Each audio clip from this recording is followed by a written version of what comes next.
আচ্ছা, কাতলা মাছ তো আমাদের প্রত্যেকটা বাড়িতে সপ্তাহে একদিন আসেই। তো কখনো যদি কোনো রেসিপি মাথায় না আসে, তাহলে কাতলা মাছের এই গোলমরিচের কালিয়াটা বানিয়ে খেয়ে দেখতে পারো। এটা দারুণ হয় খেতে, তবে গরমটা একটু কমলে বানিও।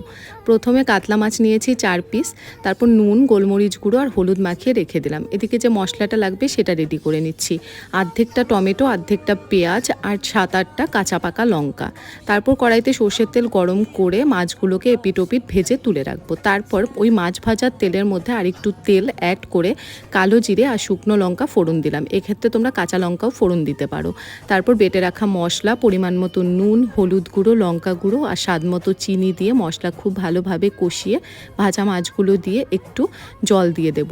তারপর টুকরো করে কেটে রাখা টমেটো, চেরা কাঁচা লঙ্কা আর মেন যে ইনগ্রিডিয়েন্টস সেটা হলো আমাদের এখানে লোকাল ধনেপাতা, যেটাকে আমরা বিলেতি ধনেপাতা বলি। এই বিলেতি ধনেপাতা কুচি। ব্যাস, গরম ভাতে আর কিছুই